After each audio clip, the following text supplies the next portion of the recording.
Hey crafties, Laura here, and I'm in my craft closet making a few last minute gift card holders.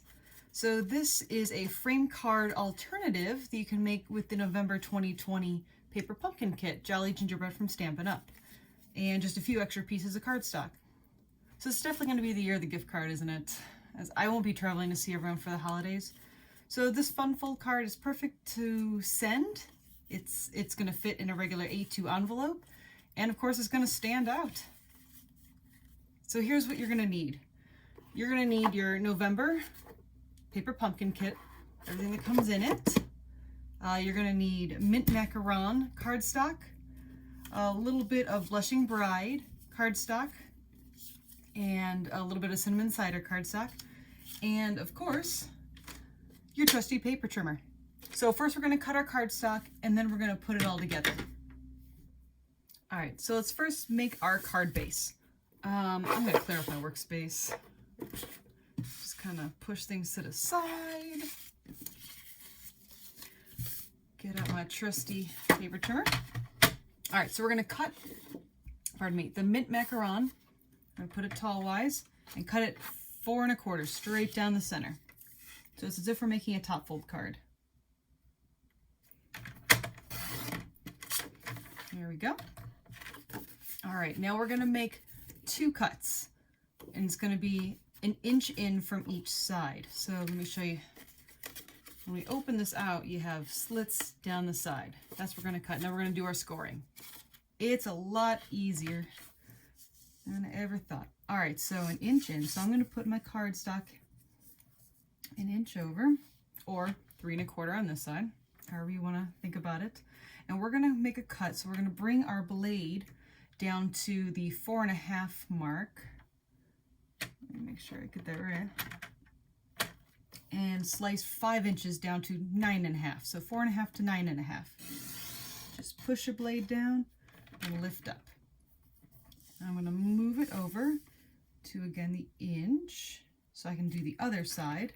And the exact, whoops, don't move it. I'm going to do the exact same thing from 4 1/2. Press down your blade, down to 9 1/2. Cool. All right, so we're going to turn it 90 degrees.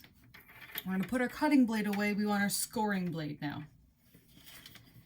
So we are going to do a number of scores. Just follow along. So at 4 1/2, right where we started our line, you're going to put your paper at 4 1/2.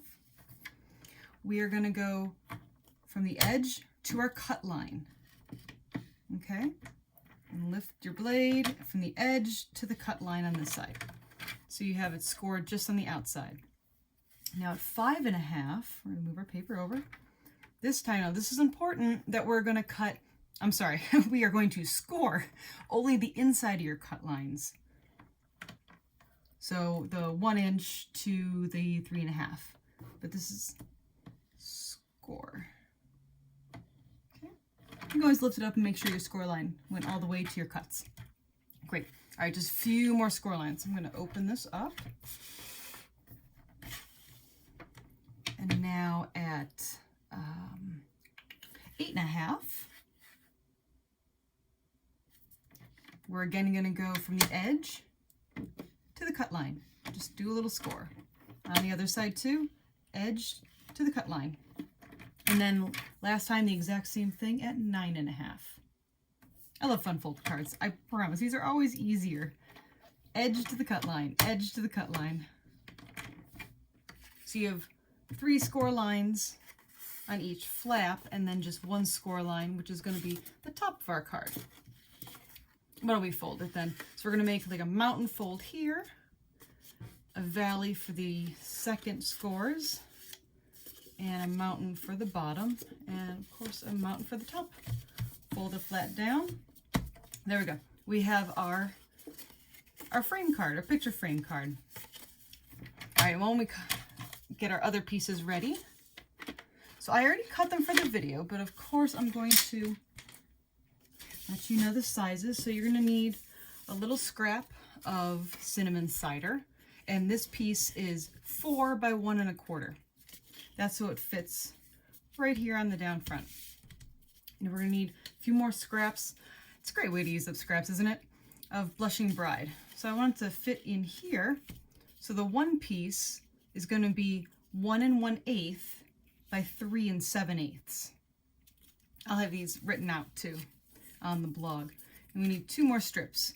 They're both gonna be 3/4 wide by 3 1/2 long. That way they can go on the sides there.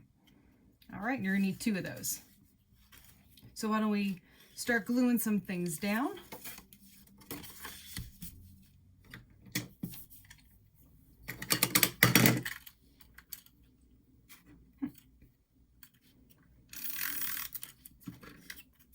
Stick it on the flap.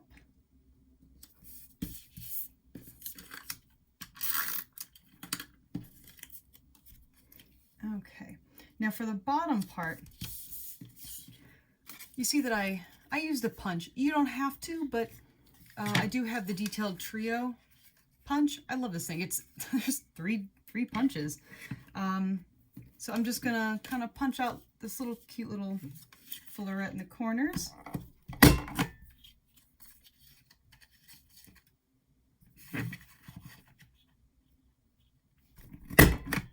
There we go. Gonna stick that down on my card. Onto the cinnamon cider. And then I'll choose one of the cinnamon. So I had already pre-stamped these. When I get a kit, I tend to, you know, do all the stamping there is and the little tags that they give.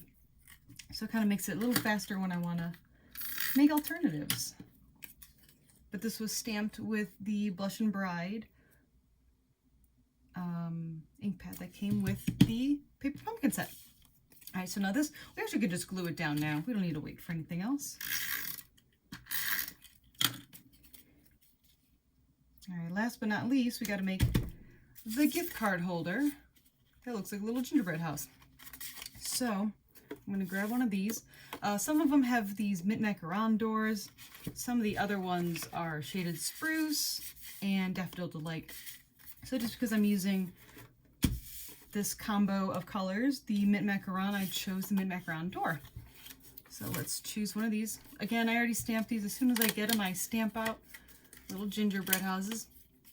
It was done with the stamps that came with it, again in Blushing Bride. Nice and easy. I love paper pumpkin kits. All right, so all I did was find my adhesive that's of course right in front of me. Stick it down over the door. I like a little star at the top. All right, and now we're going to fold it into the gift card holder that it's meant to be. So I'm going to put a few of these at the bottom. It's just to make sure the gift card doesn't fall out the bottom of the gift card holder when your recipient gets it. Kind of hold it in place.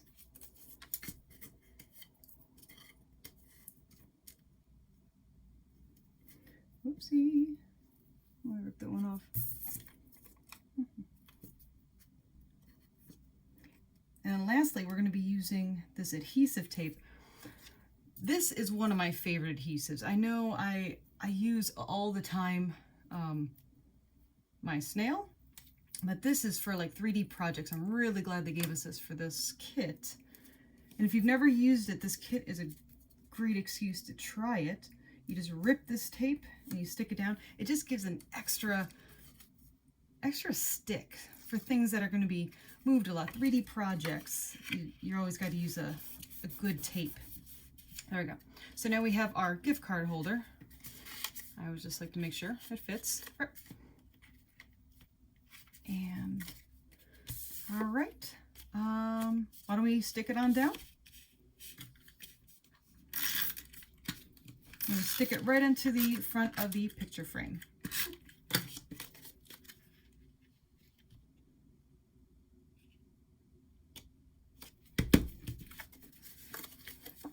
All right, why don't we jazz it up a little bit?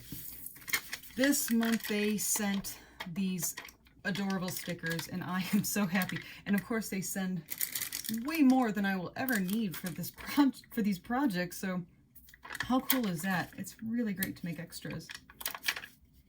Just stick a few down. I try to center them.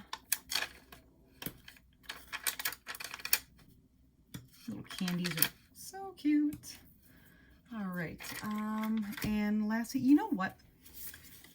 From this one, you probably saw me kind of struggle to get that gift card up. Why don't we take our scissors and just snip up the side so that the card angles with our gift card holder. There we go. And there's your gift card holder to send in an A2 envelope to all of our favorite people. So I hope you enjoyed making this gingerbread house gift card holder, the alternative fun fold for the Paper Pumpkin kit this month. Join me in Laura's craft closet anytime. Just hit the subscribe button for a lot more crafty fun, or you can also find me on my blog, Laura's Craft Closet. All right, happy crafting!